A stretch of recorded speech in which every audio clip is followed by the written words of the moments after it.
नमस्कार मित्रों, क्या आप जानते हैं असुर राज रावण और कुंभकर्ण अपने पूर्व जन्म में भगवान विष्णु के द्वारपाल हुआ करते थे, पर एक श्राप के चलते उन्हें 3 जन्मों तक राक्षस कुल में जन्म लेना पड़ा था। आज अर्था चैनल के जरिए हम आपके सामने उजागर करने जा रहे हैं लंकापति दशानन रावण और कुंभकर्ण के जन्म की आदि गाथा। एक पौराणिक कथा के अनुसार भगवान विष्णु के दर्शन हेतु वासनंदन नाम के ऋषि भगवान विष्णु के धाम बैंकुट पधारे थे, लेकिन भगवान विष्णु के द्वारपाल जय और विजय ने उन्हें प्रवेश देने से इनकार कर दिया। तब उन ऋषिगण ने क्रोध में आकर जय विजय पर अपने कमंडल का जल छिड़कते हुए उन्हें श्राप दे डाला, जाओ तुम राक्षस हो जाओ। फिर द्वारपाल जय विजय को जब अपनी भूल का एहसास हुआ तो उन्होंने उन ऋषिगण से प्रार्थना की व अपने अपराध के लिए क्षमा याचना की। तभी उसी समय भगवान विष्णु भी वहां पधारे और उन ऋषिगण को प्रणाम करते हुए उन्हें जय विजय को क्षमा करने के लिए कहा। तब उन ऋषिगण ने अपने श्राप की तीव्रता कम की और जय विजय को कहा, भगवान विष्णु की आज्ञा पर हमने अपने श्राप की तीव्रता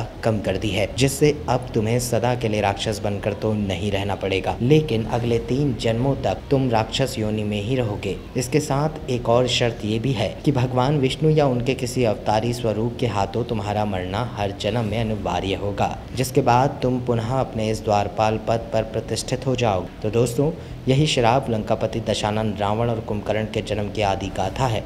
भगवान विष्णु के द्वारपाल जय और विजय ही अपने दूसरे जन्म में रावण और कुंभकर्ण के रूप में प्रकट हुए थे, और उससे पहले अपने पहले जन्म में वे हिरण्याकश्यपु राक्षस के रूप में जन्मे थे। हिरण्याक्ष राक्षस बहुत शक्तिशाली था और उसने पृथ्वी को उठाकर पाताल लोक में पहुंचा दिया था। तब पृथ्वी को फिर से बहाल करने के लिए भगवान विष्णु को वराह अवतार धारण करना पड़ा। फिर विष्णु भगवान ने हिरण्याक्ष का वध कर पृथ्वी को मुक्त कराया था। वहीं उसका दूसरा भाई हिरण्याकश्यपु भी बहुत ताकतवर राक्षस था। अपने भाई हिरण्याक्ष का वध भगवान विष्णु द्वारा होने की वजह से हिरण्याकश्यपु विष्णु विरोधी बन गया था और अपने विष्णु भक्त पुत्र प्रहलाद को मरवाने के लिए उसने कोई कसर नहीं छोड़ी थी।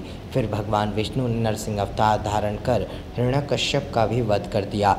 खंबे से नरसिंह भगवान का प्रकट होना ईश्वर की शाश्वत सर्वव्यापी उपस्थिति का ही परिणाम है। फिर त्रेता युग में ये दोनों भाई रावण और कुंभकर्ण के रूप में पैदा हुए और विष्णु अवतार श्री राम के हाथों मारे गए। जिसके बाद द्वापर युग में जब भगवान विष्णु ने श्री कृष्ण के रूप में जन्म लिया, तब अपने तीसरे जन्म में ये दोनों शिशुपाल व दंत वक्त्र नाम के अनाचारी पुत्र रूप में पैदा हुए। तब फिर इन दोनों का वध भगवान श्री कृष्ण के हाथों ही हुआ। इसके बाद इन्हें मोक्ष प्राप्त हुआ, जिसके बाद फिर से इन्हें विष्णु धाम में द्वारपाल का पद प्राप्त हो गया।